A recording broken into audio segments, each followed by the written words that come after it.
Alright, welcome to the second video on psychotherapy one. In this video, we're going to be discussing the concept and the scope of clinical assessment. Now, what exactly is clinical assessment and why are we studying the scope and its concept? Like I placed here, clinical assessment is like professional amoeba. It's like you're gathering necessary psychological information about the client to guide decision making as regards their psychological functioning. So you want to know how exactly this person is functioning by using empirical means. So the process has been known with many names. We have psychodiagnosis, psychological assessment, or psychological testing, all referring to the same concept. Now, psychodiagnosis is used more in the clinical setting where we know it as a means or the first steps towards treatment and first decision or the first stage that is encountered as you react or as you liaise with the client. So psychological assessment, we have that into forms of series of testing of personalities and characteristics of humans and psychological testing. So now what exactly makes up clinical assessment, or why do we do clinical assessment? What is its use? Why do you need a clinical assessment? Now, for that, we have objectives of clinical assessment. Now, primarily, clinical assessment is to collect data. Why we do clinical assessment is for us to have enough data to determine the psychological functioning of our client. So we go as far back or as close as the recent event to the most oldest event, or however you to the first event the person encountered, or any form of event that would determine the overall view of psychological functioning of the client. So we are trying to get the view of the person through data. Now, it also shows, or why we do clinical assessment is to also present the quality of behavior, whether poor or healthy, whether maladaptive or not. We want to know the quality of your behavior and how it turns out in your psychological functioning. Covert behavior unveiling. Here we are trying to also prove that there are covert behaviors that are not observable by the normal eye, but then still go on. So we are trying to bring it into the limelight. These behaviors still affect our reasoning, so we want to also point it out. Now, why we also do clinical assessment is to identify causes of abnormal behavior. What are the things that cause abnormal behavior? How do they cause abnormal behavior? And when or where do they cause abnormal behavior? So we need to check it. That's why we do clinical assessment, or that's one of the reasons we would perform a clinical assessment. Now, we also want to identify characteristics of abnormal behavior. In the DSM-5, we see that this formulation of symptoms is created by a careful characterization of individuals, characterizations of scenarios that they've seen that is pertaining to abnormal behavior. So those are the reasons we do clinical assessment. The other reasons also include defining a method of treatment. Now, once you are able to characterize the level of abnormal behavior, you are also able to characterize what method of treatment you do, because you'd be planning your treatment towards alleviating the symptoms or alleviating these behaviors. Yes, towards clearing of these behaviors. Now, we also do clinical assessment to now see if our treatment was fruitful, was efficient enough in dealing with these symptoms. So We do it to evaluate the outcomes of treatment and also determine the expected outcomes of treatment. After treatment, what should we expect? Okay, we expect that when this person responds to our assessment, this behavior should not be found there, or it should be limited, or it should be more controlled. Now, we also have for research. Now, this is more common with our school setting where we do clinical assessment to, you know, make or to formulate and clarify hypotheses regarding behavior, to show or to describe what exactly is the predicting factors, the contributing factors, the correlating factors, or all the other factors that can pertain to that behavior. And in the legal system, we also use clinical assessment to evaluate witness testimony and test how well is this person able to recall events, or if a client is capable of, you know, going through cross-examination and other stuff of evaluation that pertains with the legal system. So these are some, if not all, of the objectives of clinical assessment, and they can go on and on, but these are the main ones. We have data collection, we have determine the quality of behavior, covered behavior, unveiling causes of abnormal behavior, characteristics of abnormal behavior, methods of treatment, expected outcomes for research and for witness testimony. Now, what are the things we need for a clinical assessment? For that, we turn to the next slide, which says requirements of clinical assessment. Now, according to our notes, we have two main categories for requirements of clinical assessment.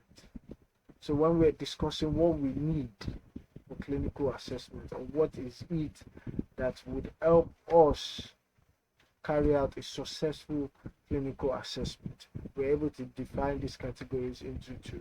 We have the material requirement and the human requirement.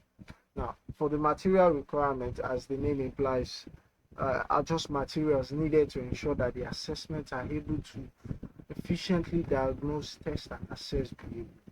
So we want a setting that allows our assessment work nicely or work well. Let's put it like that. We want a setting that helps us validate the participants' responses, that helps us confirm our assessment.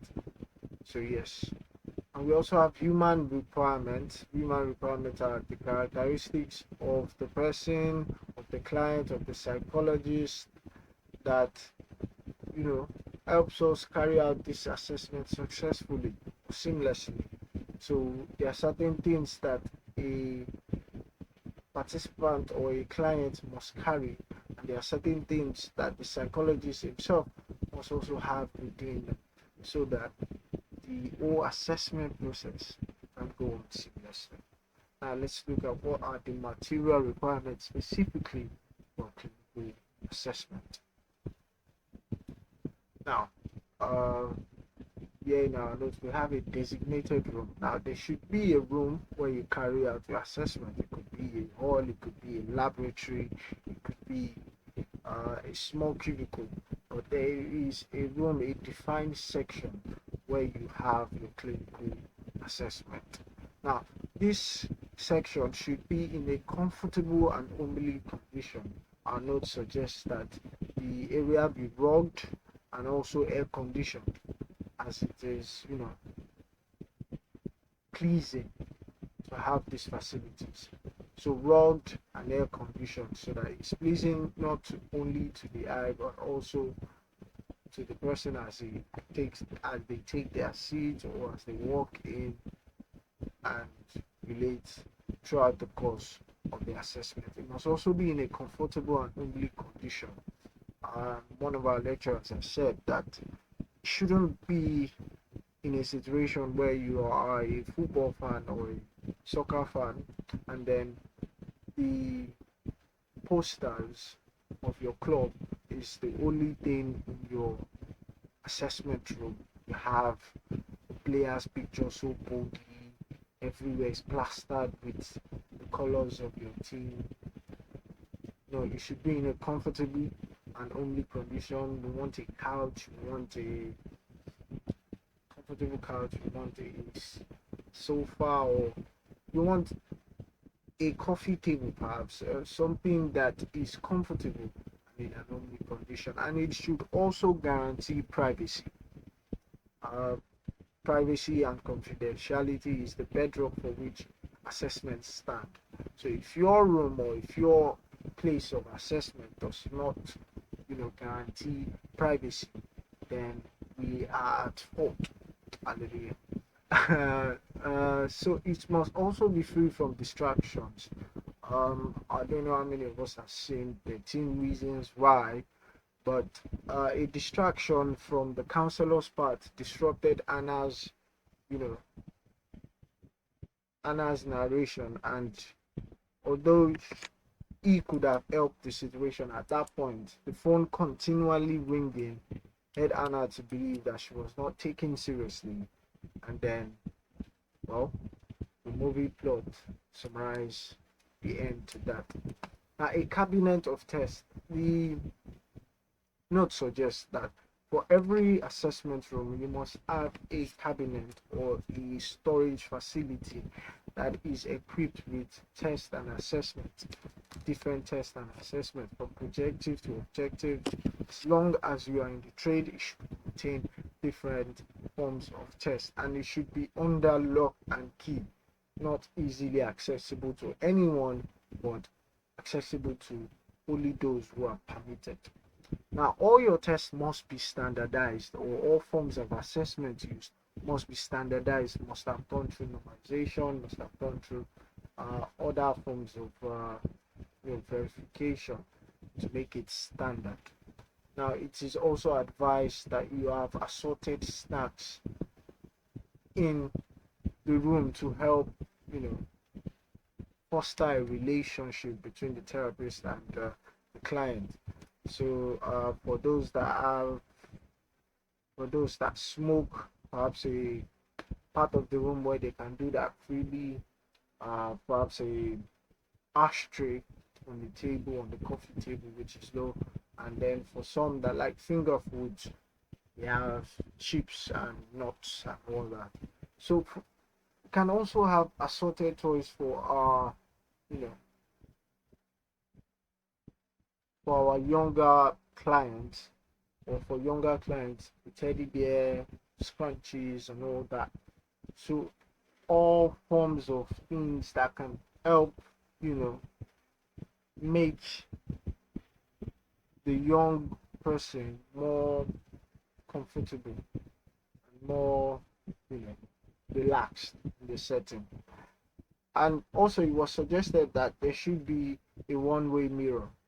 A one-way mirror is a form of mirror that is mostly used during observation, where you see in movies, they have a room, there's a mirror, you know, blocking one side from the other, but people at the other end can see the people in the room, but those in the room cannot see the people outside. So it's a one-way mirror where you can make observations and not let the person fully know they are being watched, or not give off an hint of being watched. There's also a need for recording instruments, just in case you need to take notes, or tape recorders, video recorders, voice recorders, and so on. They also help your process. Now, with all that said, let's move on to the human requirements. What are the characters? What are the personality that we need, or what are the level of commitment we need from the client and the psychologist? We need a readiness. Now, the first step in clinical assessment is that you must be ready to go through the process. As a client, you must be ready to go through the painstaking process of answering questions and asking questions and sharing information and all that. You must be ready, you must be willing Yes, you must be willing to give off information and to share information in the therapy room. And then for the therapist, you must have an unbiased and open mental set. Now, this helps create a non-judgmental aura within the room that allows the client to be vulnerable and share off, you know, information. We also have willingness, which is the desire or the ability to give off information without restraint, without holding things back. You must be willing. You must be willing to go through the process. If you are being given assignments, which is most part of the intervention techniques, should be willing to go through the assignments and see if you can get through it. Now, trustworthiness. As a psychologist and as a client, as a psychologist, I must be able to trust you to hold my information and not use it against me in a public setting, or you should be able to maintain confidentiality and anonymity. Privacy is key and is the bedrock to which mental health talks is built upon. So I must be able to trust you as a client, and then as a psychologist, I must be able to trust you as a client to also disclose information, which brings us to our next requirement: self-disclosure.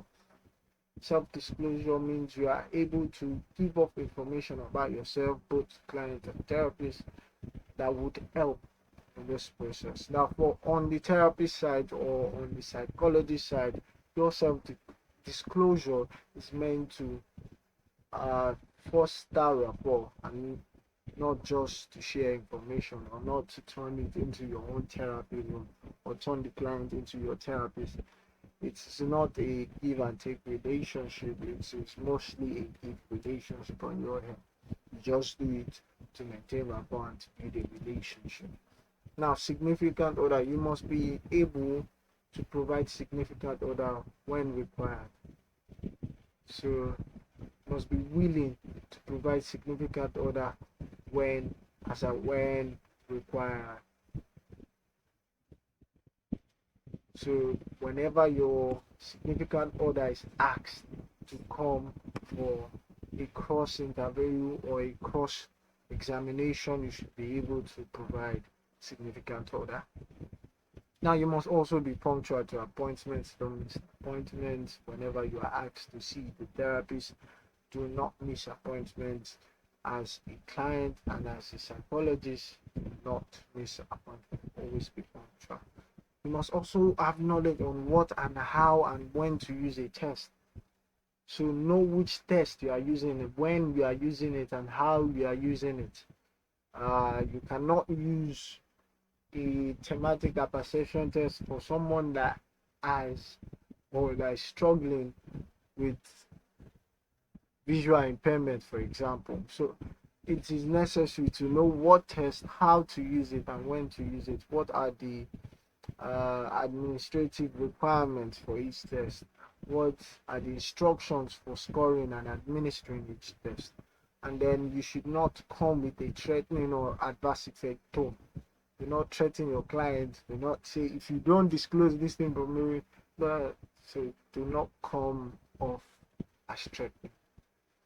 Now, with all that said, let's move on to the actual assessment itself. How do we conduct a clinical assessment, or what are the stages of a clinical assessment? Quickly, we'll rush through that this next slide. So, for stages of clinical assessment, we have specific sequential order to which assessment is meant to be carried out, how these activities are meant to be carried out, when they are meant to be carried out, and the guidelines to ensure a meaningful and productive assessment. Now, I've clearly identified the stages, and I'll be describing it in a summarized pattern. Or if you want more in-depth information about these stages, please consult your notes. Now, we have the appointment stage. Now, this appointment stage is also known as the referral stage, where the person or the client is first asked to seek professional care. And then during this time, they are either self-referral, where the person or the client themselves feels they need, professional help, and they consult therapists by themselves, or a family member, a close relative, a friend, or a significant other refer them to professional help. So during this stage, you are going to first carry out what we know as, you know, what we know as an intake, a sub-intake interview of some sort, where you want to know what exactly brought the person here, and if you can actually, take on this treatment. So there are three factors that actually determines the process going forward. So you want to know three things. Perhaps the existing commitment of the psychotherapist. Is the schedule already full and you don't want to make another appointment for this person, or you don't have a place you can put this new person into the schedule and all that. And then the nature of the client's problem, and then how urgent is the client's case. Now, the matter of urgency is very important. Now, in the case of emergencies, or where the appointment state is talking about immediate attempt at suicide or other forms of maladaptive behavior that would have led to self-annihilation, we hold like the next appointment almost immediately. Hold the appointment almost immediately for emergency cases, almost immediately. So now, why we ask them to come back for next appointment for those who are not emergency cases is because we want to first check their level of motivation to seeking clinical assistance, and then we want to know the client's seriousness. How serious are they?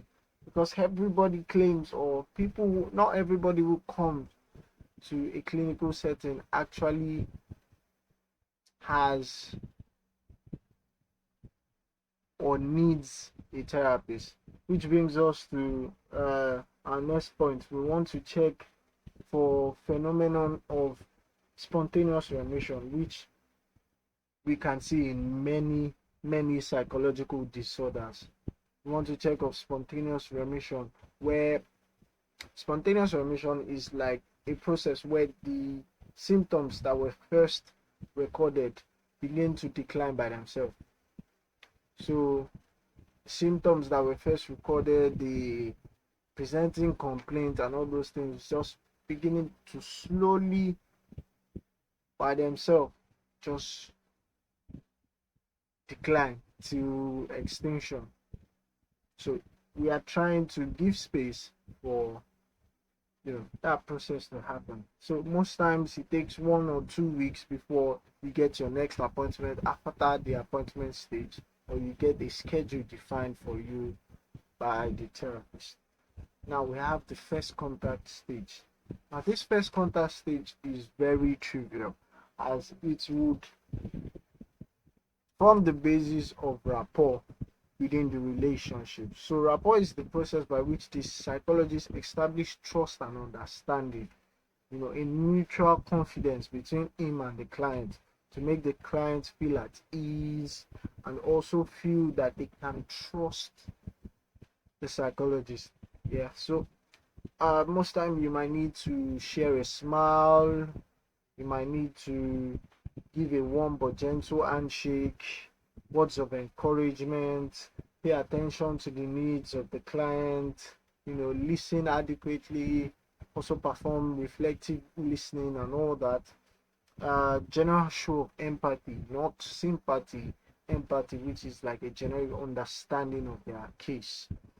And also unconditional positive regard. Unconditional what? Positive regard. Now, this stage, like I said before, is important for establishing rapport, establishing a trust, building a trust foundation, and making sure the client feels safe in a way with you in the therapy room. So next we have the intake interview stage. Now this intake interview stage is otherwise called history taking or clerking. So it is the art of psychistography,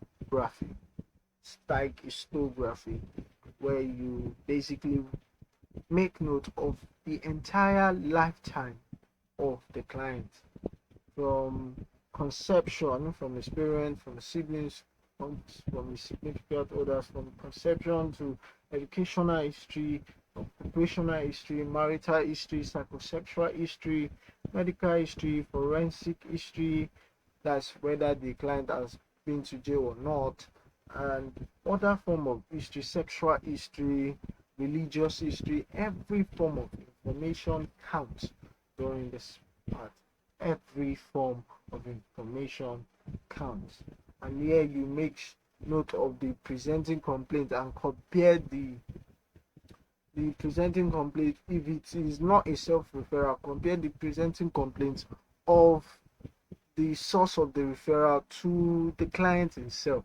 Let them be sure of what they are saying. Let them define what they are saying. Let them show their own view of the subject matter so we can know. After the intake interview is where we now have the clinical observation stage. Now, this stage is most especially with young children, and it's like a step to specify what the problem is. We're trying to get what the source of the problem is. What are we trying to change, or what are we trying to resolve? So it involves carrying out systematic observation on the client, and then trying to define the nature of the client's problems and the frequency, and whether it is under specific situation or circumstances. So observation may be necessary where a group of people are involved in the assessment, especially when it's in family therapy. You now need to observe the dynamic within the family itself and then show it or depict it as it should be. Now we have the psychological testing stage, where basically you are trying to determine empirically the status of the client. Here we now begin the test administration with the battery of tests, personality test, all other tests are there. We have the personality test, we have the aptitude test, we have the intelligence test. So we are bombarding the clients with every form of test we feel is important in the decision making process. So that's it. And then we have the screening and data analysis stage. So this part does not actually require the client to be available. It's just the therapist, checking the various tests administered and collating the results and trying to, make sense of the data as a whole. So the main purpose is just to see the relationship between various sections and units of data, and to facilitate the process of carrying out a diagnosis.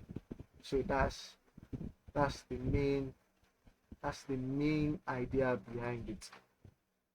Now after that we have the data interpretation stage, where it's all coming to an end, and then the client data is now interpreted in conjunction with all the norms that formulate the battery of tests administered, for each instrument used, and then in relation to social norms or characteristic, and then also in comparison with the criteria for diagnosis in the diagnosis documents that we use, that is the ICD-11 and the DSM-5. So we compare it in this stage, we see the characteristics of each person or each client. In case of multiple clients, we check the characteristic of each client, and then we try to compare it with the characteristics of the DSM-5. And then the last stage is the report writing stage, which as many of us have known, has been our job description since 100 level, where we have to write reports for everything. A report will now include the client psychohistory, the demographics, result of the observation, and the an itemization of all the psychological test scores, inferences made with the results, interpretation of the results, and the reasons for the match made with the ICD-11 or the DSM-5. Now, these are these are the identified stages for clinical assessment, and it is necessary that we, you know, memorize them as it exists in a sequential order, as the notes suggest. First, we have the appointment stage, where we're still getting to test the seriousness or the nature of the client's condition. And then we have the first contact stage, where we are trying to build rapport, and then we face them with a smile and all that. The intake interview stage, where we try to, you know, build an history, psychostography of the client. Clinical observation stage, where we observe the person mostly in children and to see the dynamic firsthand across, different situations and different timelines. And then the psychological testing stage itself, where we bombard the client with a battery of tests or forms of assessment that is necessary for the client. And then the screening and data analysis stage, where inferences are being made and data is collated from the different tests awarded to the client, and we are making sense of it basically. And then data interpretation is where we now start to use the sense we've made out in data analysis stage to actually formulate a diagnosis. We are testing hypotheses, we are going through the ICD-11 and DSM-5 and finding a correlation with it, and see if we can, make something worthy of note, make a diagnosis out of it. And then we have the report writing stage, where every single process is documented from the very beginning, and that's it. To leave you today, I'm going to give you an acronym to help remember the stages of clinical assessment. I have two acronyms. I don't know which one would apply most to you, or which one would come off as best to you. So I've just given two. We have, at first, it can produce strength data report. At first, it can produce strength data report. So A, appointment stage. F, first intake interview. And then we have the intake interview stage.